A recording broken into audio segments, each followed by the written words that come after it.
And welcome back to the Game Week 11 episode of Premier League Across the Podcast. Today, Joey, am one of your hosts. I'm joined by one of our normal podcast members, Joshua Russell. How's it going, everybody? And we're also, unfortunately, Fu is absent tonight. He's out with his gal in, I think, one of the Norwegian countries. So we have his replacement here, one of our good friends. His name is Bryce. He's a big Brighton supporter through thick and thin. He's been with them for the championship and now in their great run in the Premier League. Bryce, it's a pleasure to have you on the podcast, buddy. What's up, guys? Thanks for having me. I'm really excited. I hope I have a great debut today. This dude knows everything. Everything Premier League. Be ready. He's got all insight. He's a massive supporter of Brighton, but also just he's so much knowledge about the Premier League in general. So we're excited to have him on. And speaking of debuts, we are going to try out a new little trivia session tonight. So Josh is going to get us started on that. He's been preparing it for the last couple of days, so it should be a good one. So Bryce and I are going to participate in it, but we also encourage every listener to participate in it, and we're going to reveal the answers at the end of the podcast. So Josh, you want to take that away? Be ready. I'm about to test everybody's knowledge real quick, but we just thought it'd be a fun way to keep everybody a little engaged with the podcast. And I wrote 10 questions. Grab a pen and paper, get the notes app open on your phone, get your brain going. I'm going to ask 10 questions now, and then right at the end of the episode, Joey and Bryce will give me their guesses, and then I'll give the answers to everybody. All right, here is the first question. In 2020-2021 Premier League season, who scored more goals, Jordan Ayew or Olivier Giroud?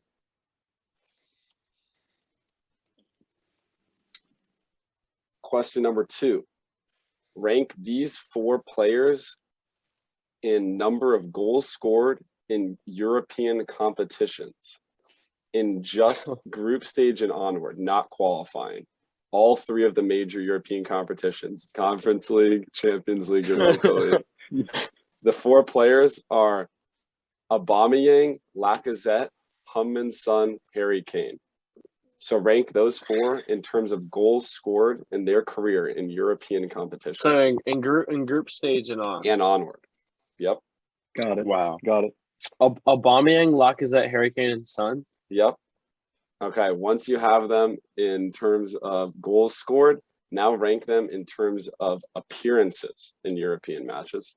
Same deal, no qualifying. 3 major competitions. That's the third one. Yep, goals scored and then appearances. All right, question number 4. Had to get it suited to our main man, Bryce. Which of these former Brighton players has the most Instagram followers? Ali Reza Jahanbakhsh, Anthony Knockaert, or Ben White? That's such a good, honestly. I feel like that's an easy question. So it's Jahanbakhsh. I'm botching that pronunciation. I feel like that's better than I would do it. And Ben White. Okay. Now, after you have them in terms of most followers, rank them in which of them follows the most people. Interesting. All right, so that's 5 questions. Question number 6. What 2 clubs have Tuchel and Klopp both managed? What 2 clubs have Tuchel and Klopp both managed? That's a good one. And the next question, which one of them has won more DFB Pokals as a manager? That's the FA Cup equivalent, right? Yep. Yep. All right, question number 8. Who has the highest expected goals in the Premier League this season? XG Merchants. It's XG Merchants Brighton. XG Merchants. First one to hint, no Brighton player. Okay, question number 9. Who has the most yellow cards in the Premier League this year? And the hint I will give is one player has 5 yellow cards and has already been suspended for a match. So who is that player?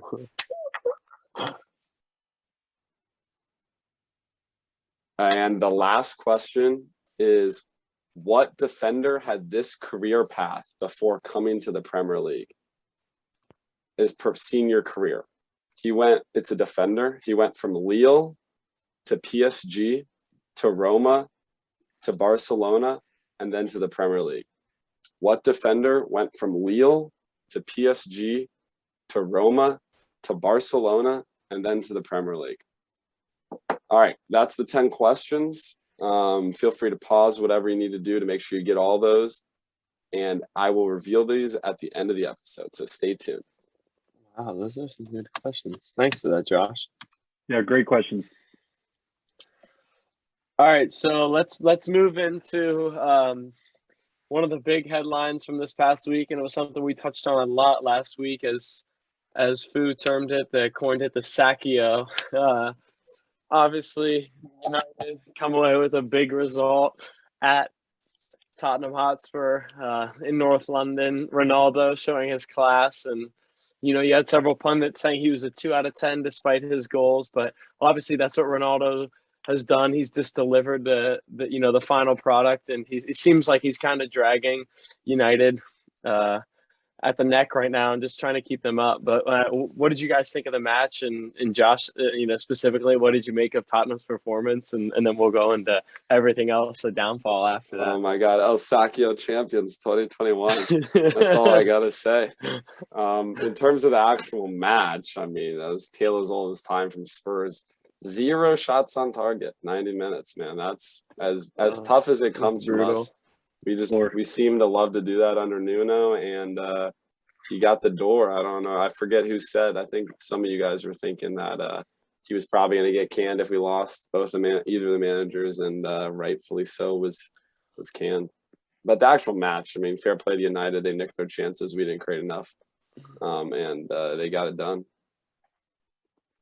I mean, yeah. I'll say when I was listening to the pod last week, and Fu dubbed it El Sakio, I thought that was hilarious for one. But for two, I mean, I thought if anyone was to be sacked, it was Ola. I thought Nuno, even with the loss, is probably safe. I even said to you guys, I mean, it's early on. But when you look at Spurs and you look at the way they were playing, I think honestly that is kind of what nudged Spurs in the direction of letting him go. Because on the pitch, it was just dreadful. I mean, no need to really dwell on it for long, but it was just super poor. I mean, the body language of the players, like Kane just looked miserable out there. And I don't know, it's like honestly disheartening to see, because I thought they had a pretty decent squad for the season, and I thought Nuno was going to at least solidify the team, but clearly, if anything, they just regressed. So, I mean, kind of shocking, honestly, shocking performance, but I think it's probably for the best, and I think that Spurs can be optimistic going forward at the very least. Yeah, I definitely agree with that. We regressed. I mean, like, we've looked bad recently, but like it's just a new level of bad. I mean, like I've like watched other matches, and like players like actually like have like good plays and good shots and score good goals, and we don't have almost any of that. And it's a collective thing, and it's not just Nuno. But yeah, it's a culmination of a lot of things, and we're 5 wins, 5 losses in the Premier League, and like 9th, and it's not the spot that we should be in. So things had to change. I mean, Joey, anything before we get into that? And I think following the match, you could just tell that he had lost the dressing room. I mean, he's never looked like he's had it. I don't know if he's ever looked like he's had it. I don't know. After City, the first match we talked about, they were on a bit of a cloud 9. I mean, it was a great performance. It looked like everybody was like working so hard despite Kane, his situation still being up in the air. But it's just, I mean, whether he's ever had it completely or not, like you totally knew after this, like the way they performed and just the way they were, I don't know, just the way they, like Bryce said, the body language on the field, it was just, you just knew that he didn't have the players' full backing now. And so honestly, credit to Levy and the Spurs board for making, the change, the tough decision, I guess, that they needed to. And and realizing that they had made a mistake. Obviously, they probably, I guess there was, discrepancies between Conte and them like during the summer on both sides, which is why he didn't come in. But, they accepted their mistake and said, look, like, we need you. Like, if we want to have a good season and try to win some silverware. So, Josh, what do you make of that, Conte, Yeah, and what do you think moving forward? Well, real quick, I was just looking at the table. I literally laughed. I hope you can see in the video. I didn't even realize this. We're tied for second least goal scorer in the league. It goes Norwich 3 9 goals, goals in and 10 then matches. Southampton and us at 9 goals. That's tied for. So it's Norwich and And then us and Southampton. That's Mo Salah. horrific. Mo Salah, 10 goals. 9 goals right there. I think before we get into Conte, the Nuno era, I just think we should take a second to talk about. I don't know if we should appreciate it.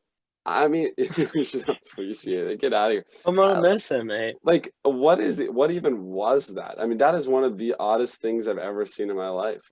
10 games in the season and you're gone at Spurs. The only thing I can think of, it's like barely any lessons.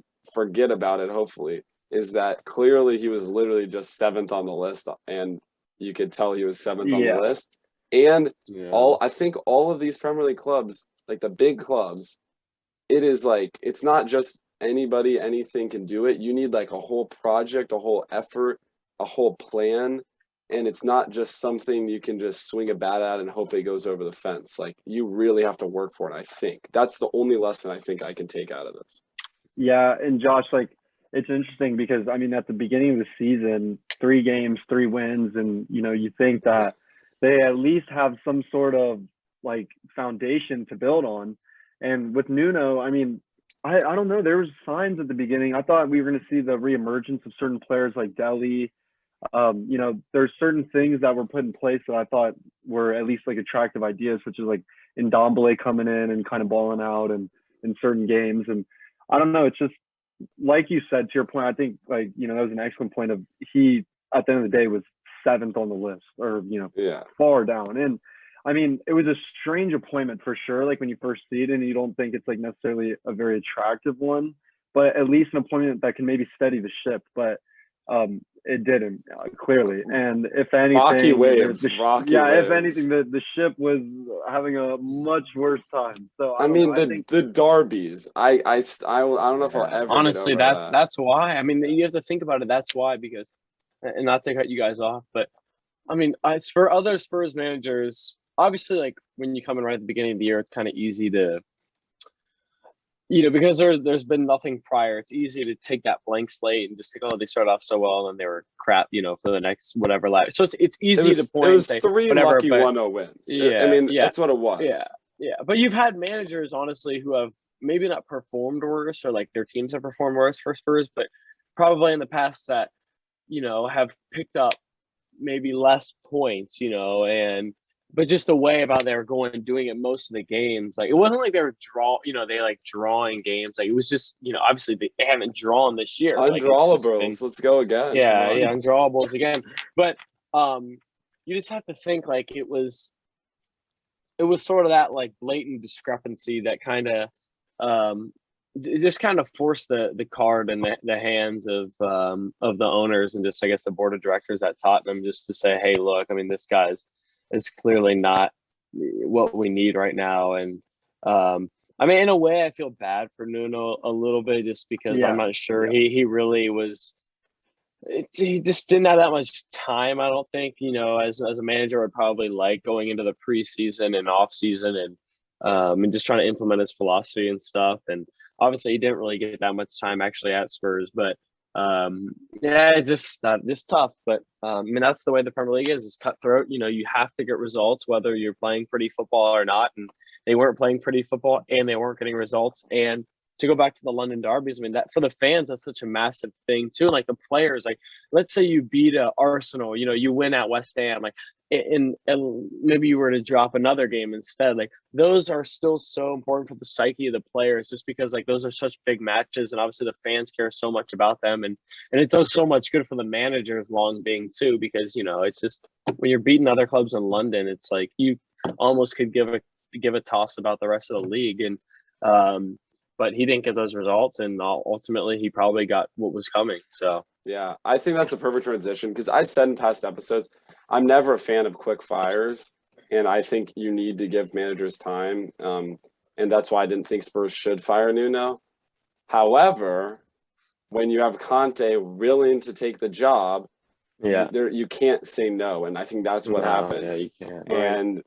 And wow, best manager I think personally available. And it's a big hire from Spurs that I think everyone's excited about. I hate that we have to play the Conference League and that has to be his first match, but he's a proven track record, and Who do you play the test at home? Yeah, tomorrow. So it's a little shocking for his the fans match. also. The fans were just out with Nuno. I mean, the booing the Lucas sub. I mean, it's so funny. All the fans are saying Lucas is a legend for many things at Spurs, but getting Conte in is one of them. But when the fans turn that much, you got to go, and the fans are all aboard. From what I can tell, with Conte, he's going to get a huge reception, and it shows ambition, hopefully, with the club. So yeah, I have to be super excited, and I think other clubs are a little jealous. I wholeheartedly agree with you. I mean, it's so funny seeing Ola save his job again, and then Conte coming to Spurs, and just seeing the reaction of like United fans being like, "Oh my God, we missed out." But I mean, honestly, I think with Conte, like one thing he's going to give you that you just didn't see in the 10 games with Nuno is a style of play that is recognizable every match. I mean, I think as a team, the number one thing you want to look for, even if you're not getting results, is are we playing a certain style that is progressing the team and moving the team forward? And I think with Conte, it might look a little Brexit at times, with like a 5 at the back, most likely, but there's going to be really good performances. I think really strong defensive performances. I just worry about the personnel, honestly. I think Conte will most likely be able to get the most out of the squad and the good players that Spurs do, like, inevitably have. But I don't know. When you look at some of the past teams he's coached, I mean, his Chelsea team would just play lights out, and like they had the players. And not to say Spurs don't, they have amazing players in certain areas of the pitch. But I just am really intrigued to see how his style of play will like translate with the players. Yeah. I'll say two things to go on top of what Bryce had to say. And Bryce knows a lot about, having a manager who's trying to seriously implement, a certain philosophy at a club and really put his imprint on the style of football in Graham Potter and, the last couple of years at Brighton. And we can see even last year, they played fairly well a lot of the matches, and obviously they won so many XG and whatever in the XG table. They finished a lot higher than their actual table, and it's obviously funny to laugh at and stuff. But obviously this year we can see that that come to fruition, and it just goes to show when you try to really implement a good footballing philosophy, and you start to bring in players who can help build towards that system, it really usually does work. Like Josh was saying, you have to have this premeditated system of well thought out plan to have success in the Premier League, ultimately the best football league in the world. And then going even further on what Bryce said, when Conte was at Chelsea, I mean, obviously he had more time to implement in terms of having a season and then a preseason and then winning the title, but just to, I guess, bring that philosophy and that style. So we'll see, he doesn't have nearly as much time now, but he got the best out of players like Victor Moses, who was on loan at West Ham in 2015, 16, I think. He was, and he was okay for us. I mean, I think that was when Alonso popped off that year and was incredible. So I mean, you never know. I mean, could Reguilon do the same? Is that Emerson? In the right wing back role? Is that Doherty? Is that even Lucas Moura? Where's Son gonna play? Is Son gonna play up top with Kane, or is he gonna be pushed out to the wing? So it's gonna be really exciting. It's definitely something to keep an eye on. Yeah, I could see Kane and Son at the top, which would be great. I mean, we'll see. We're hearing good things, so. But I hate the ex-Chelsea, but I have to like Conte as a coach, and I'll be eating pasta for the next month. Soup pasta. I just worry about the center backs. I mean, Romero, I think, is a really solid player. I really liked him at Atalanta, and I think that he's gonna turn up good for Spurs this season. But I mean, if you think about, let's say they play back 5 and they have those three center backs. And also in a back five, like you need to be able to rotate center backs. Like I feel like that's pretty key. I mean, if you look at it, Dyer, Sanchez, like I guess Tanganga can play there, but he can also play probably at the right wing back spot. I just hope that, I feel like often with like Mourinho, he kind of wanted them to play that like really hard defensive style and really like control games, but they just didn't have the defense to do so. So I don't know. I'm just really hoping that with the center backs that they have, that he can get, the best out of them. Yeah, we'll see. Okay, so we talked a lot about Spurs. Josh, did you get everything off your chest? I feel like we covered them fairly well. So let's move across to our cross-London rivals, and they were up in Geordie territory this past weekend in the Toon Army.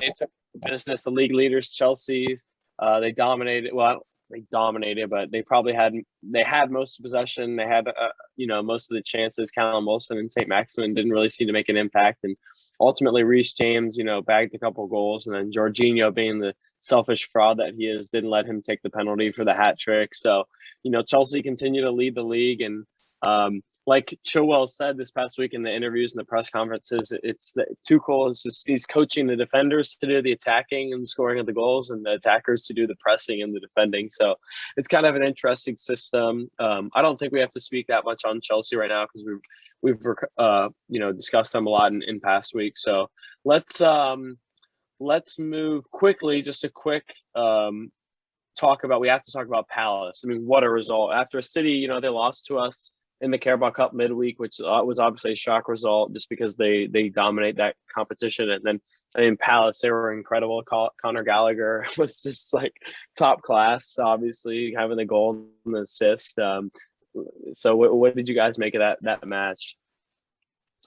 I mean, I can go ahead and start because Palace hold a special place in my heart, but not one of love. I mean, I think that I don't know. I thought it was a good match. Like I watched most of the match, and I was honestly really impressed with Palace at times. Like I kind of thought Vieira was a fraud at first when he came in. I kind of figured I said that too at the beginning of the year. Yeah, and I didn't really think that he was going to be able to like pull the team together and get good performances out of them. Even though I really did like some of their additions.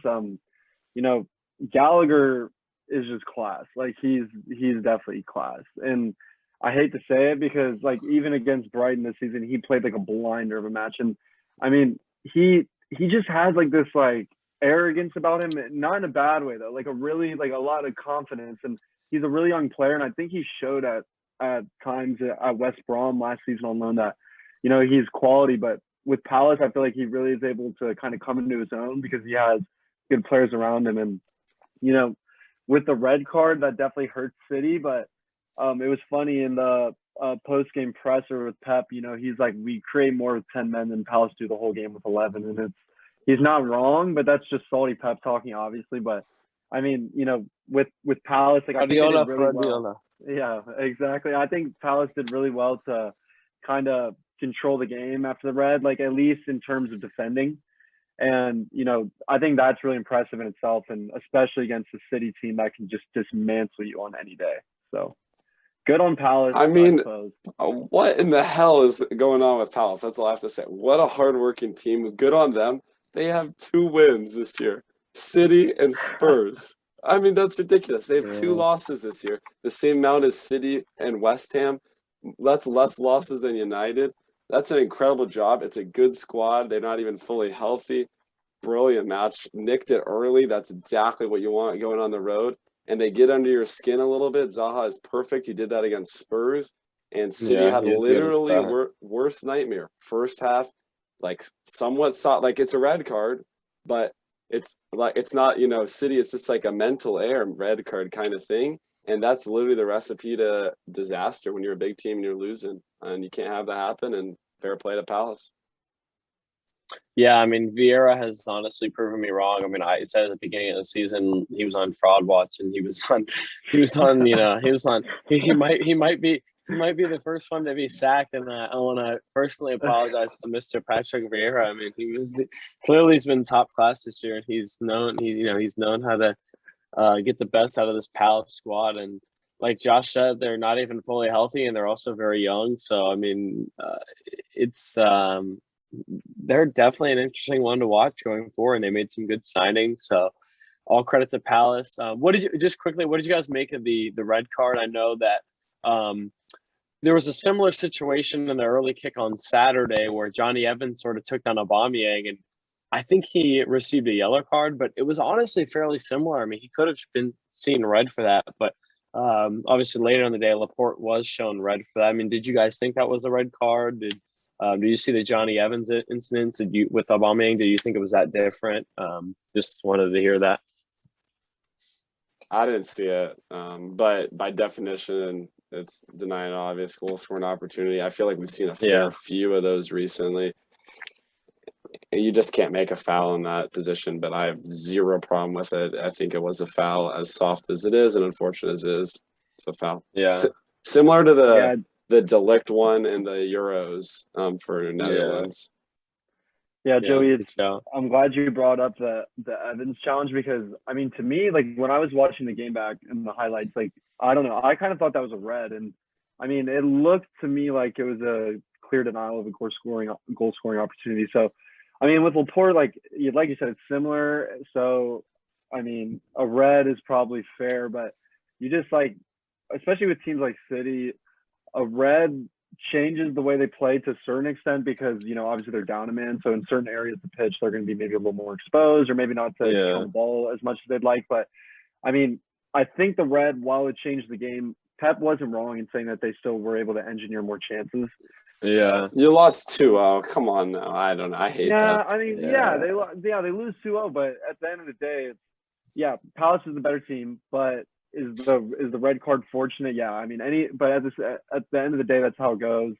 That's football, and you know, Palace did amazing with what they had in that game, and they were, like I said, they were able to weather the storm, clean sheet against City, which is not easy to do. So, props to them. I mean, you can't really say much about the red card being, you know, the determining factor when Palace keep a clean sheet and, you know, score 2 goals.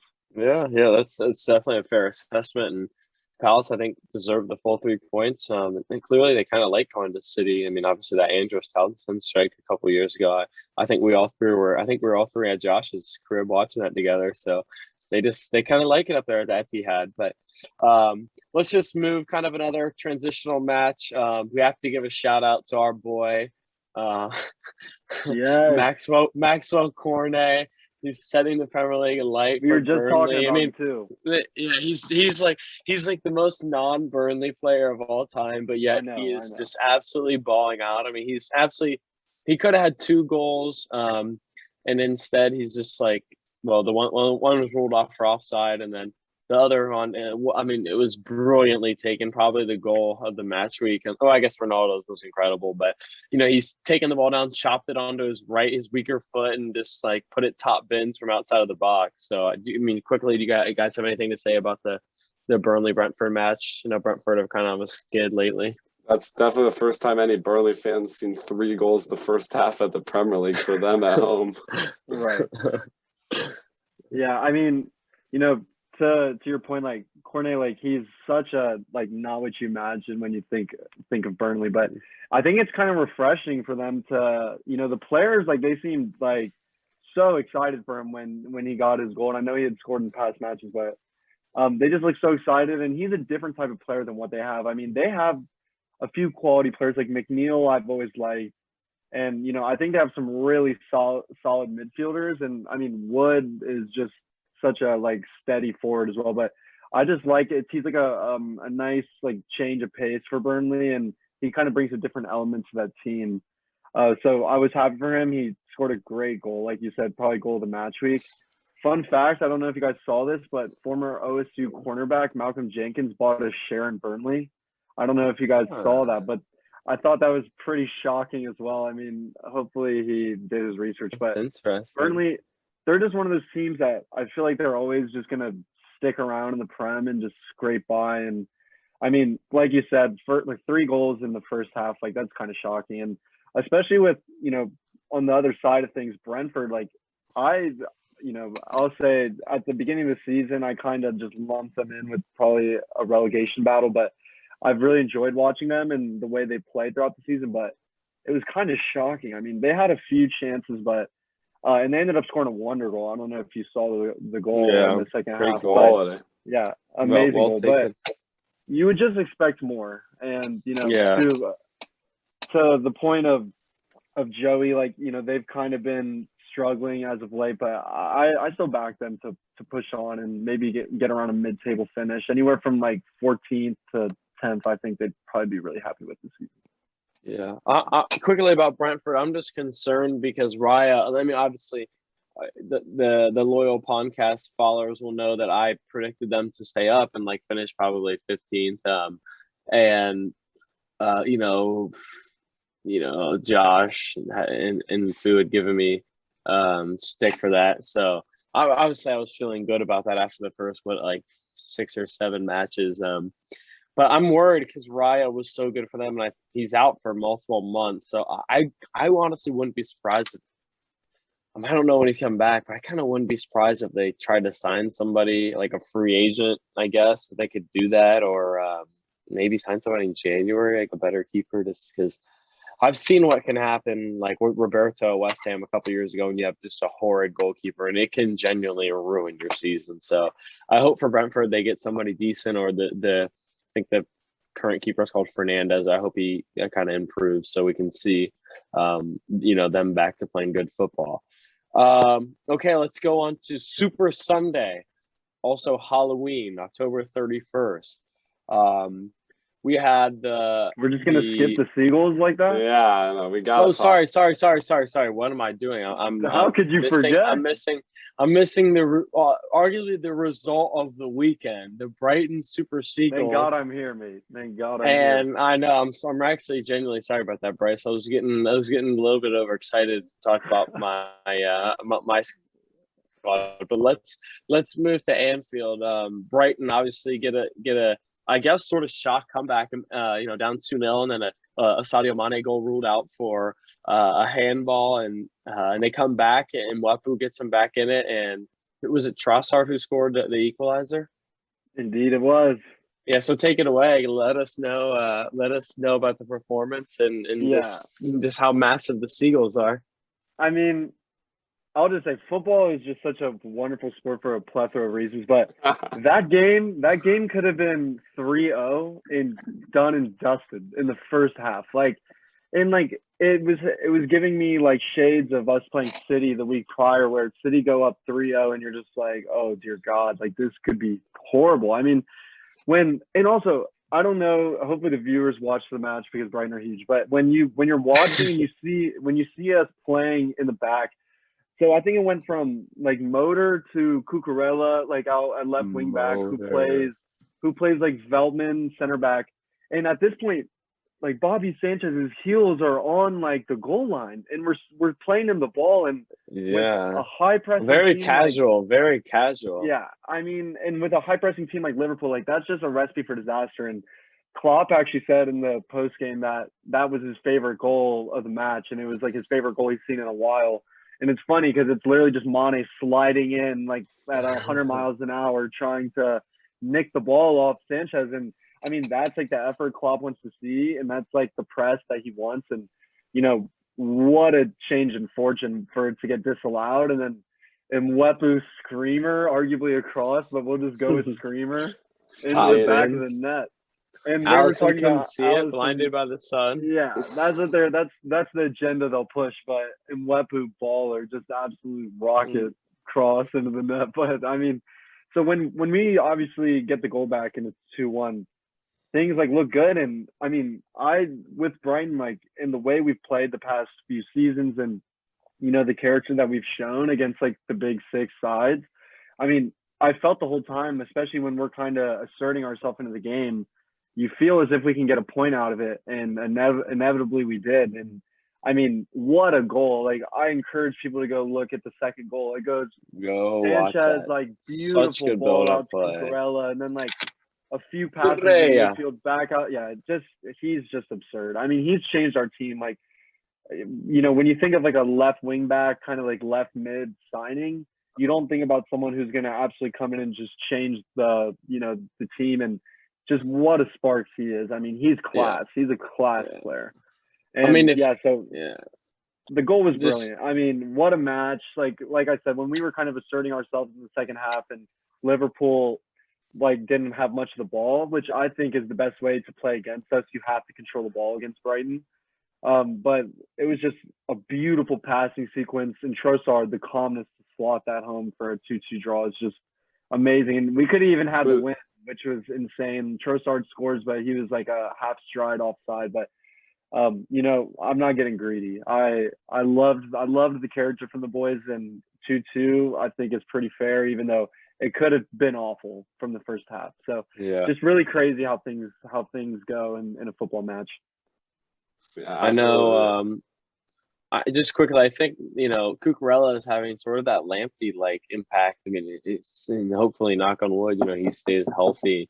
Yeah, I guess Lamptey is kind of just more stretched as a defense, and Cucurella does that to an extent, but he kind of just he's made a lot of incisive passes, obviously, and like the one he made into I don't even know who was it Mope, and then he laid off the ball to Trossard. Do you even know? I mean, I don't for the second goal. I mean, it was Lallana. Okay, Lallana. I mean, Lallana getting assists back at Anfield, so I'm sure he's loving that. And I know we should obviously mention Fu. I know he's clearly upset. Like, you know, Van Dijk and Konate did not cover themselves in glory that match. I don't know if Fabinho played, honestly. I didn't get to watch that one. I watched the highlights, but if he didn't, I'm pretty sure they were kind of missing his presence there. And I know Fu was clearly upset. I mean, they, you know, that's a match at Liverpool in a season where they're trying to regain the title. I mean, they need those 3 points at home. They need to make Anfield a fortress. And obviously Brighton are one of the better sides in the league. They're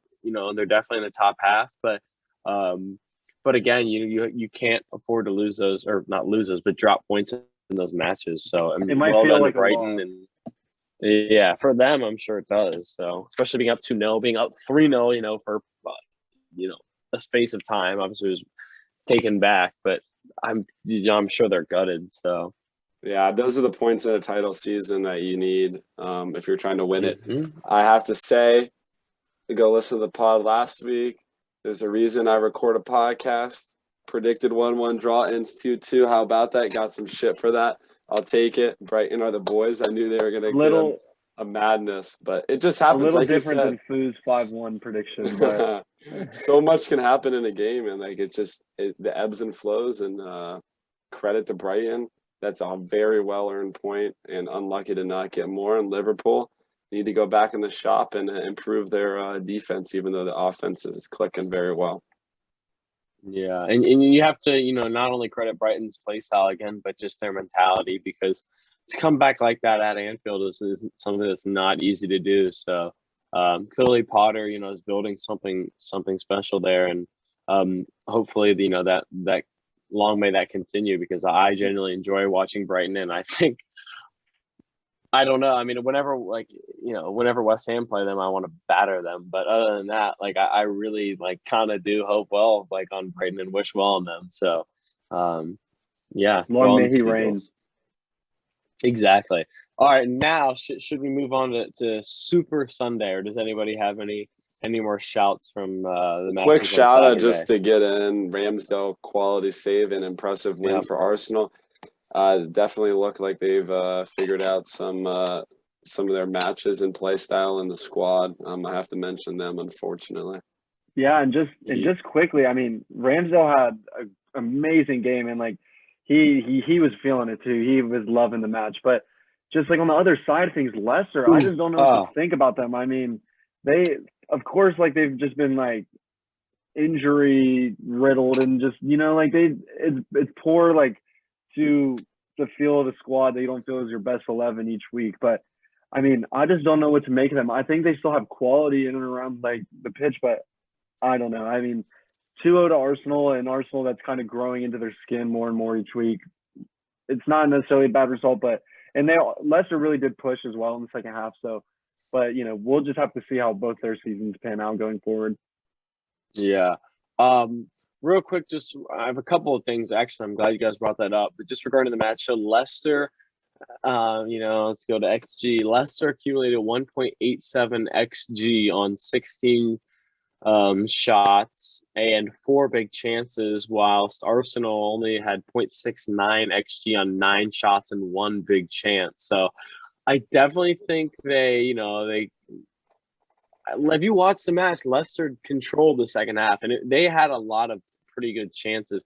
It's a couple of times Harvey Barnes. I mean, obviously he's a good player, and I'm just thinking like, it was one time he shot right at the goal, right at Ramsdale, right at the goalkeeper from the touchdown. I'm thinking, just square the ball. There's going to be somebody there, and just some of the decision making there, it's just a bit shocking. But clearly they did have chances. They kind of just didn't convert. I watched that match, and I was just waiting for them to get that first goal early in the second half, and then for it just be like a cracker of the match the rest of the time. But it never came, and Ramsdale was brilliant, and Ben White, Gabriel, the whole defense was pretty good. So credit to Arsenal. I think that's, you got to grind out results like that in the Premier League when maybe the stats don't say you should have won, but you were the one who took the chances. So credit to Arsenal on that.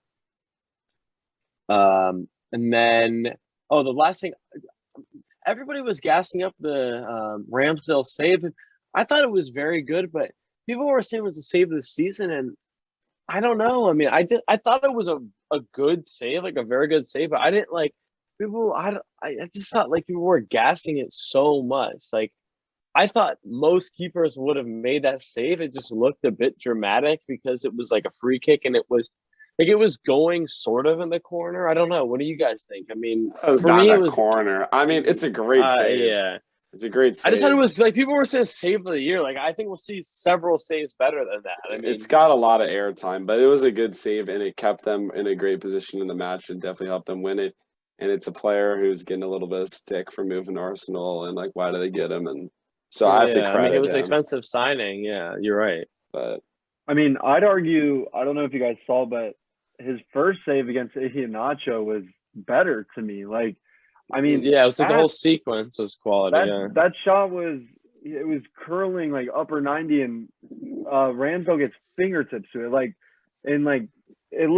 It just happened so quick in the replay to where you can't tell if it's it hit post or what, but just he gets literal fingertips on it to direct it wide. And to me, that save is way more impressive because first off, you have to propel yourself into the air, full stretch, and then a fingertip save to get a strong pointer finger on that is insane. I'd say that save is better than the one he tipped onto the crossbar. But I mean, both quality saves. Ramsdale's looking pretty solid, and as I was saying, Arsenal week in and week out now are just kind of looking better and better. But we'll just see how long that lasts. But. Yeah, I mean, I don't think they've.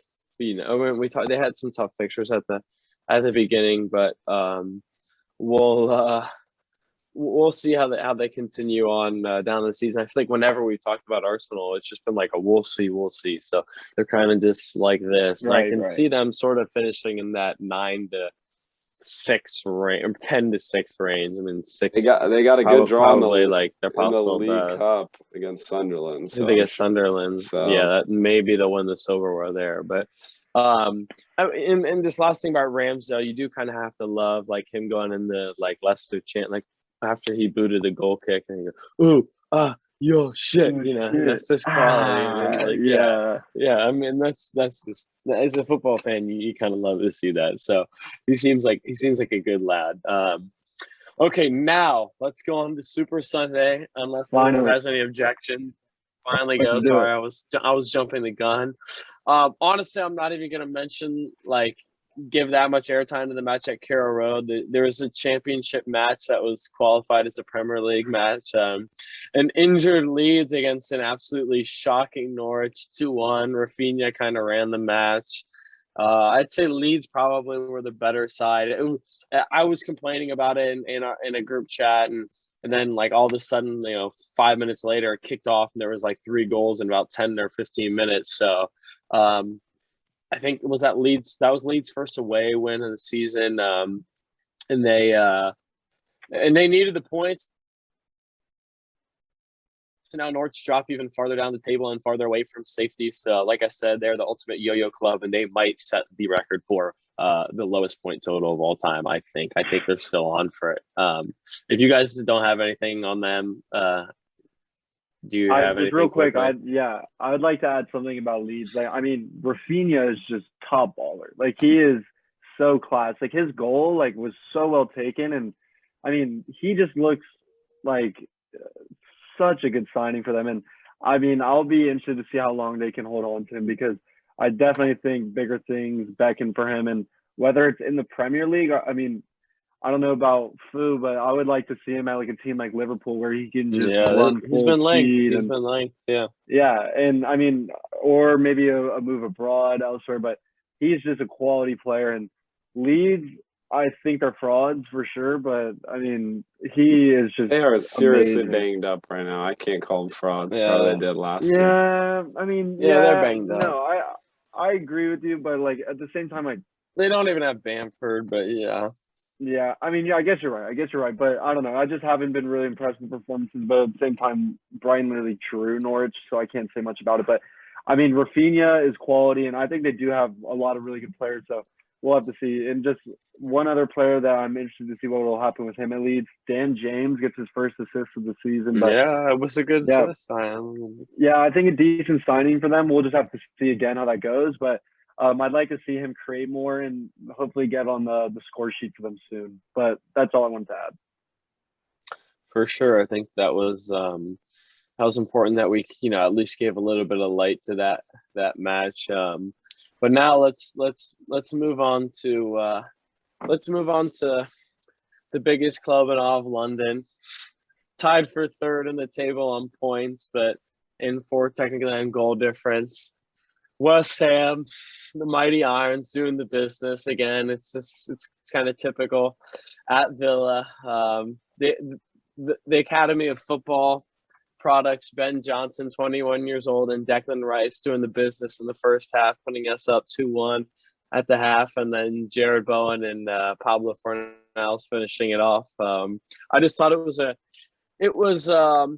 I don't want to say it was a great performance. It was good. It was kind of sloppy at times. The game kind of opened up, especially in the second half. And honestly, especially after the red card, which I think Ezri Konsa was probably more unlucky to be sent off, although I think he did deny a clear goal-scoring opportunity, even though there was hardly any contact on Bowen. I mean, he did bring him down, but I think Courtney House was the one that was really lucky to not be sent off for absolutely clattering Pablo Fornals in the face with an absolute sharp elbow to his face. And I think a lot of people were saying that in the Champions League, it was very possible that both of those players would have been sent off, and however harsh that would have been, I mean, if you look at it objectively, it was probably the truth. So, I mean, me as a West Ham fan, I'm absolutely buzzing at just our continued performance as Josh shakes his head in the corner because he's a bit shocking that we're on a good one right now. We're on a great run, undefeated in Europa League, yet to drop points. Fourth in the Premier League and in the Carabao Cup semifinals. So life is good as a West Ham fan. I just have to enjoy it right now and just and hope things can at least I'm expecting them to drop off because we haven't faced the toughest opposition yet, but we have City and Liverpool and City coming up, and I think Chelsea shortly after that. So I'm sure we'll drop points, but anything we can take from those matches will be points gained. So I don't know. Did you guys watch? What do you think? What do you think about Villa? Clearly, they missed Ings as well. And also a talking point is they dropped Tyrone Mings to the bench. So that was interesting to see how they fared without him, although he did come on after the red card. And maybe he didn't really even stabilize them because we ended up getting 2 goals. But your thoughts on everything from Villa Park? Yeah, I mean, you can go, Bryce. No, thanks. Sorry. But I like to slander Mings because Dunk should have made the England squad over him. But I don't know. I just never really thought he was that good of a player or defender at that. And so, seeing him relegated to the bench for the match, whether it's tactical or whatever it may be, I don't know. I do feel for him a little bit just because I don't know. I don't want him to lose his place, but I do need to see a little more from him, especially if at times they've played a 5-back, and maybe that's a sign that they don't necessarily trust the defense as much this season. To speak on West Ham, they looked really good in the second half. And I mean, to see Declan Rice getting on the score sheet, like I know like he doesn't score often, but he has that in his game, and he's just a quality player. Like he's a great player, and like in the midfield, like I really think that he's going to be a player that can be like a mainstay in England for years and years to come. But future captain, mate. I mean, 22 years old. I can see it in his future, and like I think that like with like the good performances that West Ham have been accumulating throughout the course of the season, like other teams, like maybe teams that are mid-table or kind of on the fringe of the top like 6 or top 8, they have to look at West Ham as like just such a like a good, I guess, model for if you get a good manager in place, you have the right personnel, you play the right way, and like you have this plan like Josh spoke on like at the very beginning of the pod, like you can do great things. And I love seeing teams like West Ham like in the top 4 because like they're such a big club and they have good quality players. But yeah, I mean, Villa like are for me kind of like a team in limbo at the moment. I know you guys touched on them in the last pod and said you think that they have the capabilities to like push top 8, top like 7 even. And I'm not too sure. Like I think they have good players, and like you said, they are missing Ings, and I do back Watkins, Bailey, Buendia. Like they have good attacking options, but I just am going to need to see, a better defensive structure from them. And I'm sure that, they'll kind of find their form throughout the season and finish around those spots that you guys were talking about. But credit to West Ham, great match. I mean, I love seeing Bowen get on the score sheet as well. It's often Antonio, Benrahma. JB. Yeah, and I mean, he works harder or just as hard as anyone out there. So happy to see him get on the score sheet. Josh, I don't know if you had anything you want to add. Not much. It was a good match, a lot of energy in it with the red cards and a nice edge to it, I thought. And credit to West Ham for keeping on with what they've been doing, pushing on forward and getting wins like they in matches that they deserve. And Villa just, they're stuttering out of the gates for sure and not looking like the side they have shown at their best. But a red card does do you in, so. Yeah, it will do that. Okay, last thing, I also just want to give a shout out to Ben Johnson, twofold. One, because I think I may have mentioned this on the last pod, but again, 21 years old, like kind of was filling in for Vladimir so far, starting right back, and I think he's appeared in 5 matches now. 3 or 4 of them have been in the league. Maybe it's 5 or 6 matches, and 3 or 4 of them have been in the league. And since he's played, he's only like they've only conceded 1 goal. And honestly, the Watkins goal is well taken.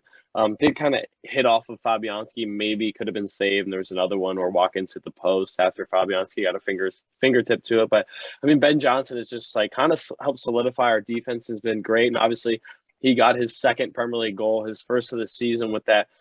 I mean, it was a well hit, I guess, strike for the first goal of the match. I thought Martinez maybe could have done better, but also like he's probably blocked out because it went through a couple legs. But I mean, for a right back on his left foot, like it was a good strike into the corner.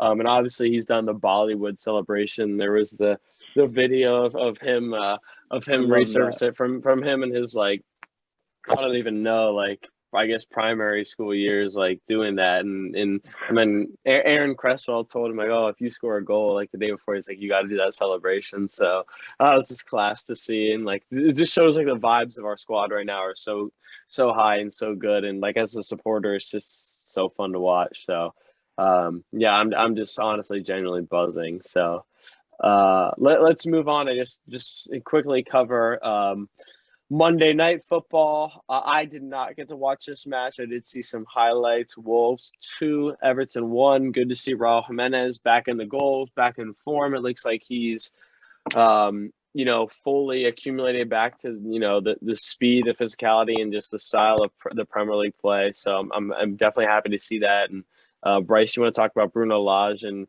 how well he's done to implement his philosophy on that team? Yeah, I mean, I was really impressed with Wolves in this match.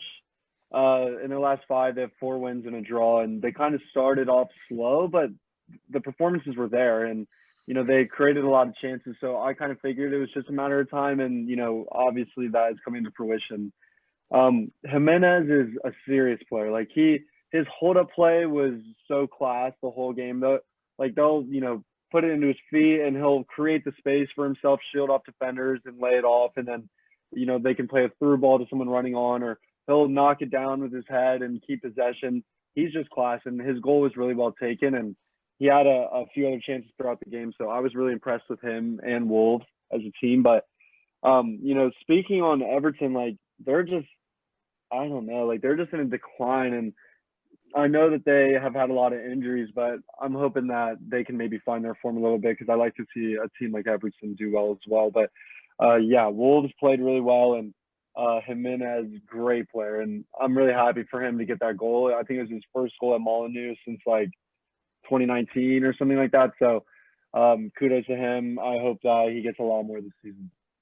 Yeah, and that partnership he's forming with, Wang Yi-chan is seeming very fruitful, and I think he's just on a loan. I don't know if there's an option to buy, but I mean, clearly he's met the physicality and just speed of the Premier League, and his finishing is very good. I don't think he didn't score in that match, but he's always looking lively, and it's almost like he's been finishing those chances that Traore just kind of unfortunately didn't.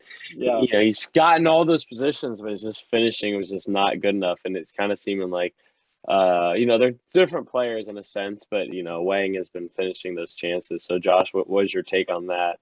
Yeah, I think he had a goal ruled out. Not He entirely did. sure, but yeah. But Wolves look like a decent side. They've definitely turned the ship around a little bit. And Everton are a little poor, 3 losses in a row, and whatever they thought was going to happen. Clearly, they were doing well at the beginning of the season. It's just not looking like the team is up to par completely. As they were relying on Damari Gray and Andros Townsend, I think most people could have told you that wasn't going to consistently hold up. But they're still in an okay position, and and they'll.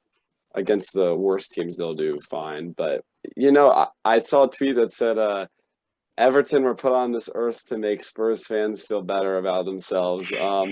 So I guess I do feel a bit for the Everton fans because it's a tough loss for a team and a club that probably deserves a little better.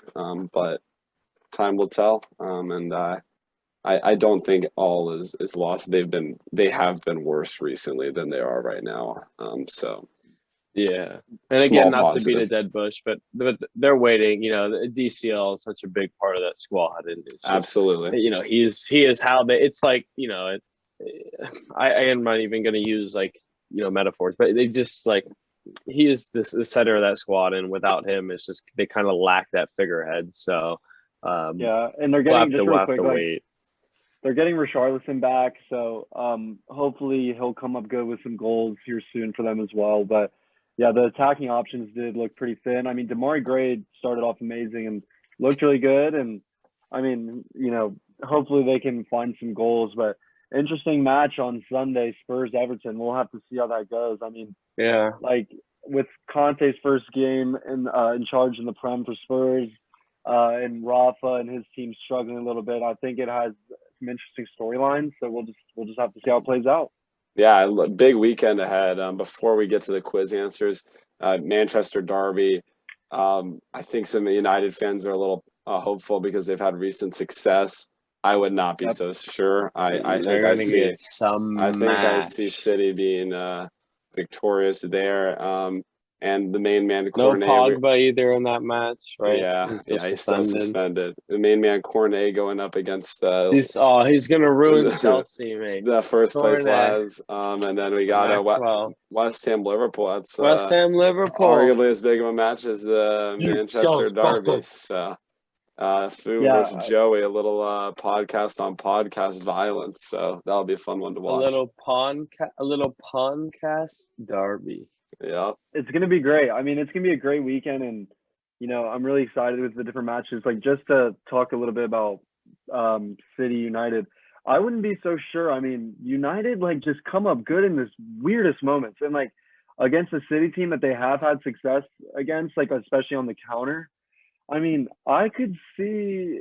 I don't know. I don't want to go as far as saying United could nick a win here, but I don't know. I think we'll see a better performance from them, especially after a big morale booster with Ronaldo scoring against Atalanta at the death over the week. So I don't know. We'll see. And United always try to play their best against City. So I wouldn't be so sure they're going to get battered, but maybe I'll have to eat my words when City inevitably win like 6-0 or something like that. But Actually, we'll just have to back that up, if I had to bet on one person scoring this weekend, like I guess just in terms of value for money that like a lot of people probably wouldn't think, like I think Rashford will bag. I mean, this guy loves to like show up in big matches. If you just look at his like career highlights, he just loves like when he plays against Liverpool or City, and he didn't play that well against Atalanta in the Champions League, but in the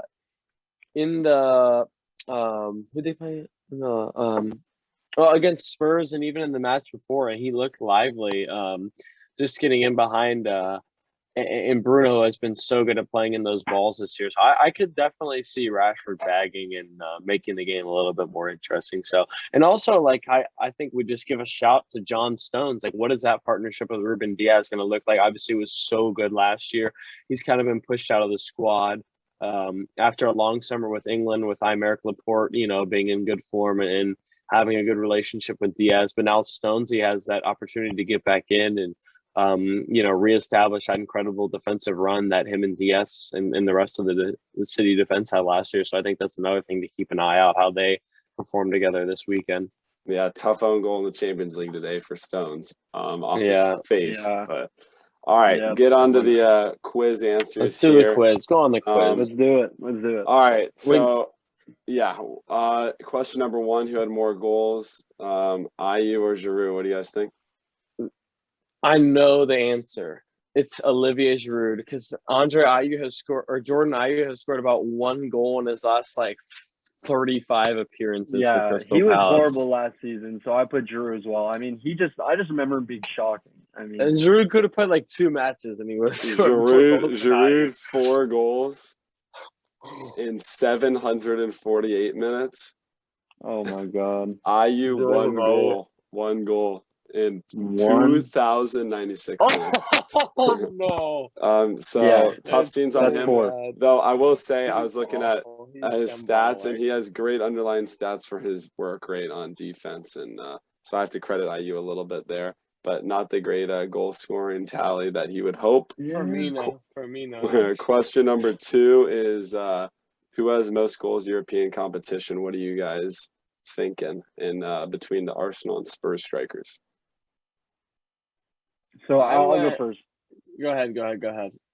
So I went Kane because he's just been playing for Spurs in the Champions League and Europa League for so long, and then after that I put Aubameyang, and then I have Son and Lacazette. I mean, Lacazette for Arsenal had came up good in Europa League, and I know he played for Lyon for a while and probably played in Europe there, but I just can't see Lacazette being above Son, Alba, or Kane. But Joey?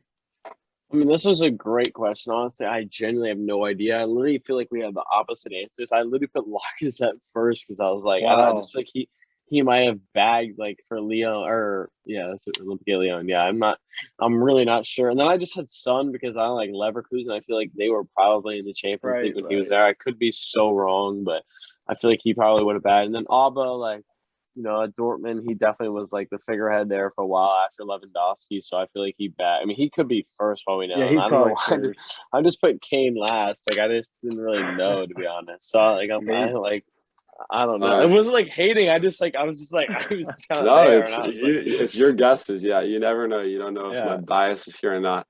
The answer is Aubameyang first, 37 goals. Kane second, 36 goals.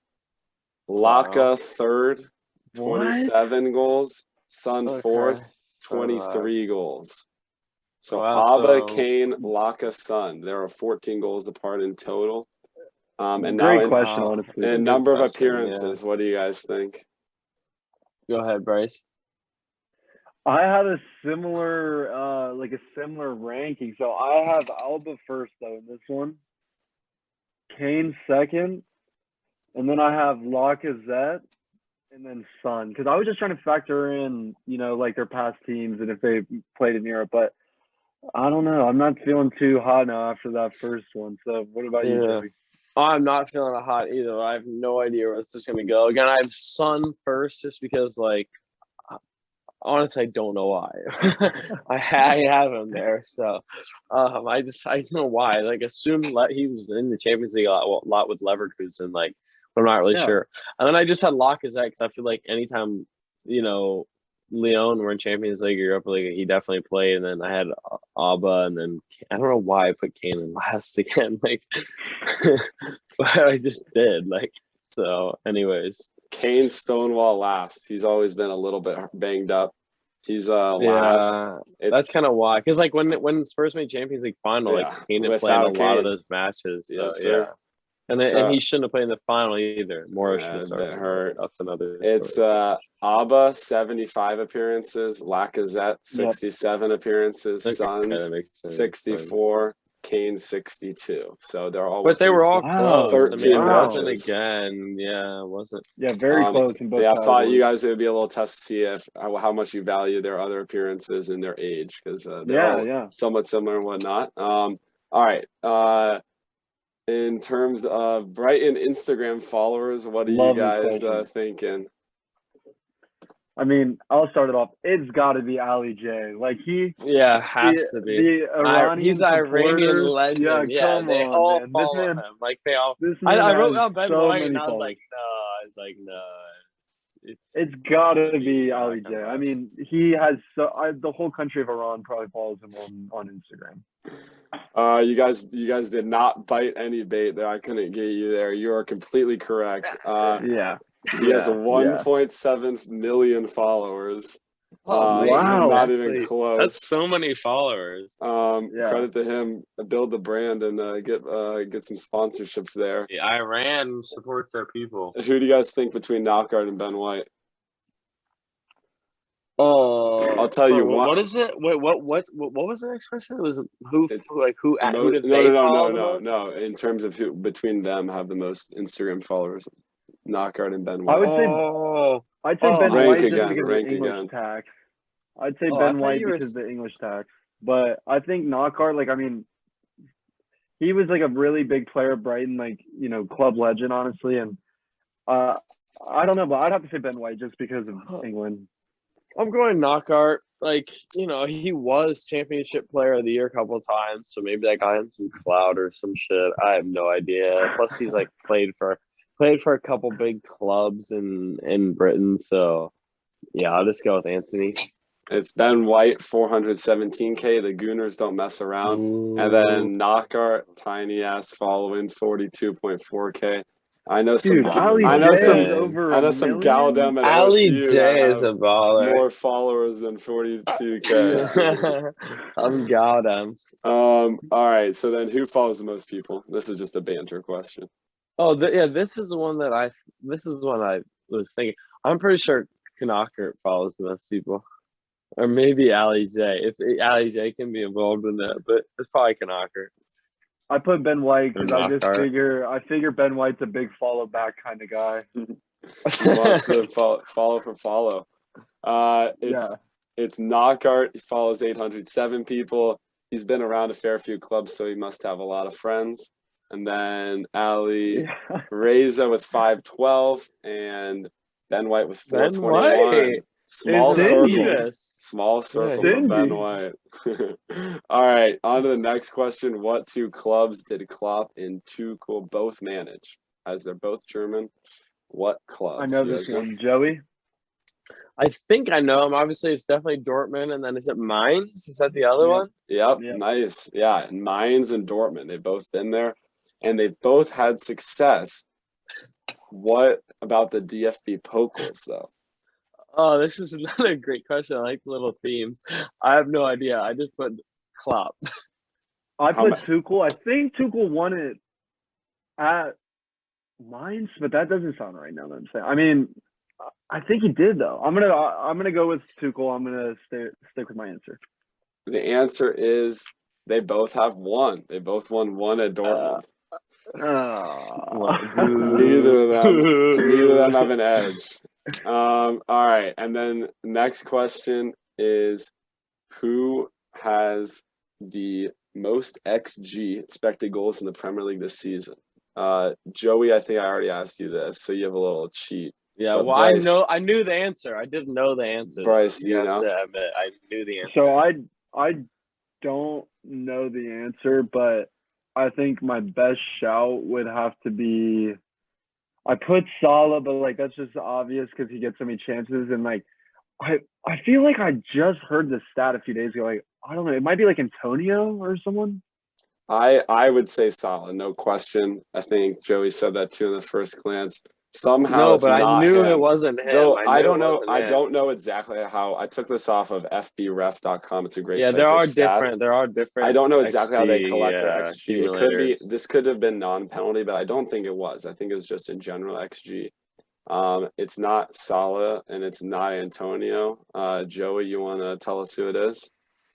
Sadio Mane. Sadio I Mane. knew that. Yeah, I heard that. 6.3 XG. I think Salah's is 6.1. So it's pretty close. Which just goes to show also how clinical Salah has been this Yeah. year, and just has been Yeah. incredible, mate. I mean, he's. But I mean, honestly, Mane's had a great season too. He So has I think 6 goals, 6.3 XG, and I think overall, and like in all competitions, I think he started 11 or 12 matches in all competitions, and he scored at least once in 8 of those matches. So you know, he's having a very good season again, and he's kind of back to that form from their title-winning season in 1920. So good for Mane. I mean, I like to see him firing, and it makes Liverpool that much more exciting. So. Yeah, they're gonna miss them in AFCON. There's no question about that. Oh Yeah. yeah. I heard rumors of it getting delayed though. Really, I saw that. No idea, but So, that'd be huge. Unfortunately, Spurs don't have many African players.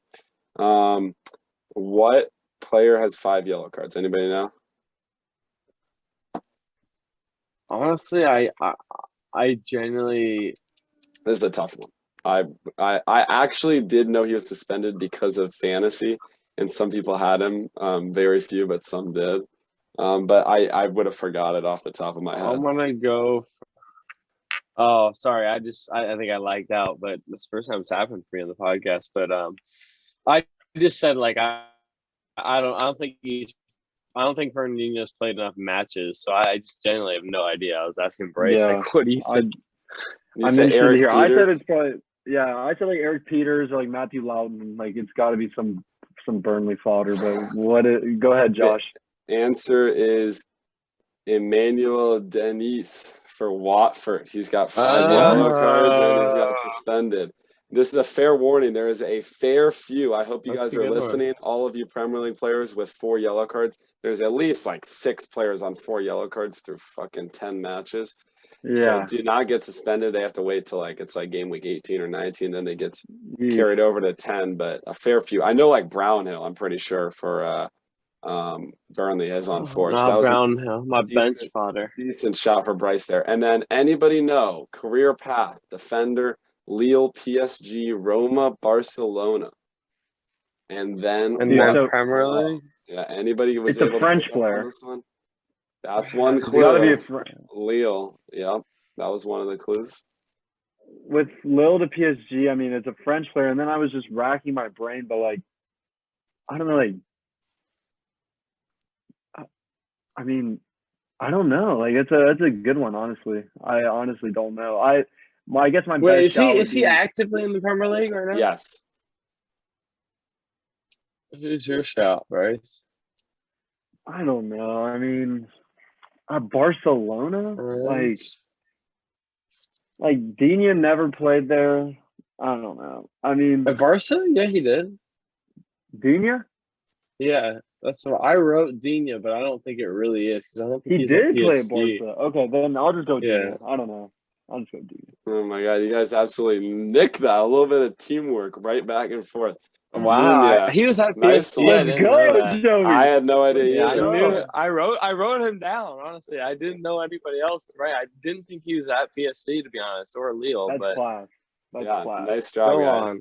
All right, well, thank you guys for doing that. Hopefully, the listeners appreciated that too. And That was a lot of fun. If I any of you enjoyed That that. was really fun. If any of you guys got 10 out of 10 there, we gotta send us a Twitter DM and we'll give you a little retweet. Get you on the we'll, pod. Yeah, keep just it up tweet and us. hopefully Yeah. you guys enjoy it. And hopefully you guys like this pod. I'm in a great mood as a Spurs fan somehow after we're being just woeful recently, but the new manager boost inbound, and great to have good friend Bryce on the pod and hear all the Brighton Yeah, insight. thanks for having me. Hopefully you guys enjoy having a little bit of a different thing without Foo. But yeah, thanks for listening. You guys had anything last moments? No, I just want to say thanks for having me on. I really appreciate it. It was a really good time. Maybe I can come back as a guest sometime. Who knows? Yeah, I think we're definitely likely to, try to include Bryce. Maybe if it's not for a full episode, at least get him on for a little bit of Brighton portion and just kind of update that. Or maybe just continue to do the trivia, something like that. So we'll see what happens. But like Josh said, thanks for bearing with us, guys. And even though, Fu is so good at doing the hosting and just keeping, kind of like setting Josh and I have to talk about the topics. And I try to do that a little bit tonight.